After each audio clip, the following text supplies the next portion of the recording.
Hello, bachcho. Let's read this question. The question says that the potential energy of a system increases if work is done upon the system by a non-conservative force, by the system against a conservative force, by the system against a non-conservative force, upon the system by a conservative force. We have to choose the correct option. आइए बच्चों discuss करते हैं की concept.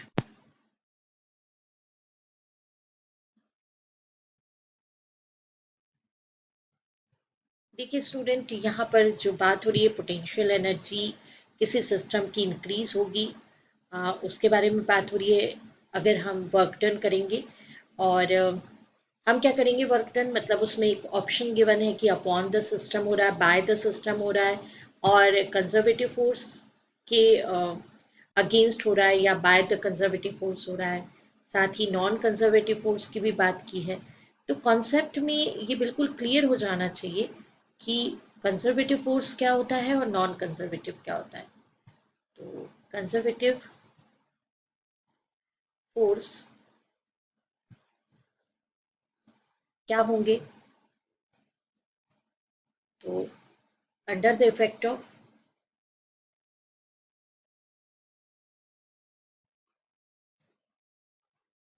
under the effect of which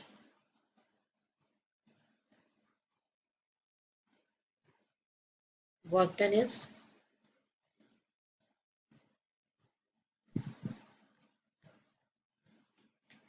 independent of path. Work done depends only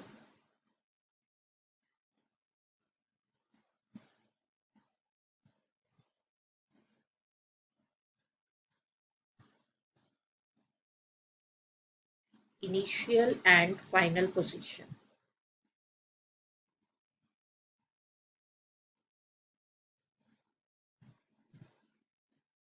तो देखो बच्चों, ये तो हुआ कंजर्वेटिव फोर्स।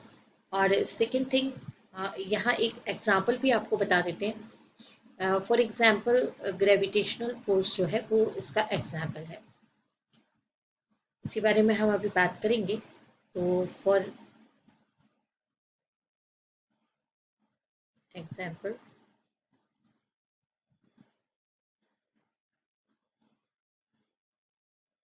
Gravitational force. अब आपको बता देते हैं नॉन कंजर्वेटिव फोर्स के बारे में। नॉन कंजर्वेटिव फोर्स मतलब under the effect of these type of forces, under the effect of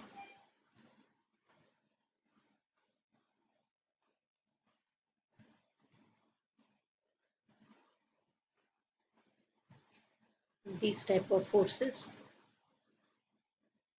work done depends on path.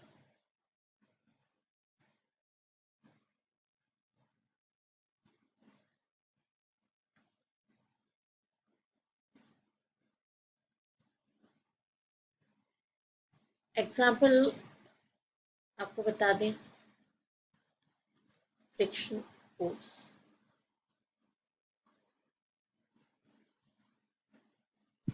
चलिए अब जो करेक्ट ऑप्शन है ए बी सी डी, इनमें से कौन सा करेक्ट ऑप्शन है, यहाँ डिसाइड करने के लिए हम सॉल्यूशन को डिस्कस करते हैं। आइए देख लेते हैं सॉल्यूशन। तो स्टूडेंट्स, यहाँ पर सॉल्यूशन के लिए हमने एक डायग्राम रेडी करके रखा है पहले से। देखिए यहाँ पर हमने एक ऑब्जेक्ट कंसीडर किया जिसका मास m है और ये एक टावर कंसीडर किया है जिसका की हाइट कितना है, h हाइट है।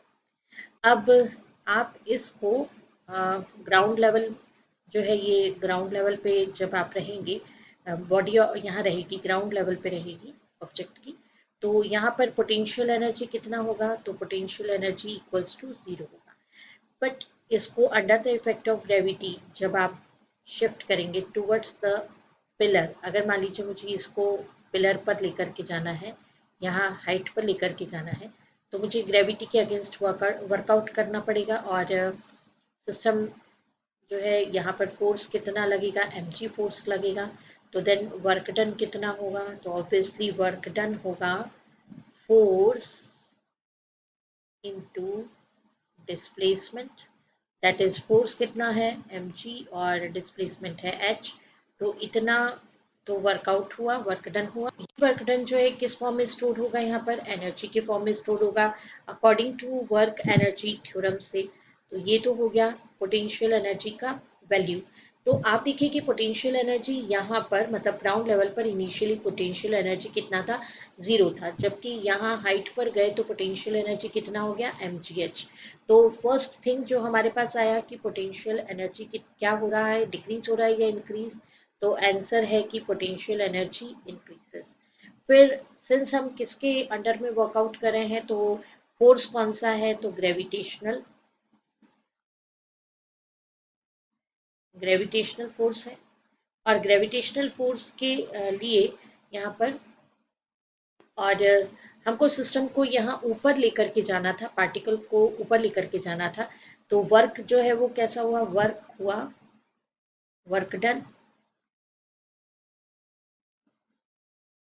Against the gravitational force. और ग्रेविटेशनल फोर्स दैट मीन्स कौन सा फोर्स है,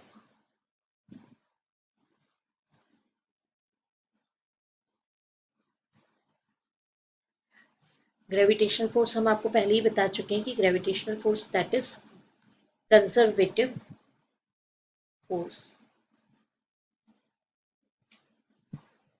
ऑप्शन बी करेक्ट ऑप्शन हो जाएगा, by the system against the conservative force. This is the right answer. I hope you understood it well. Best of luck. Thank you.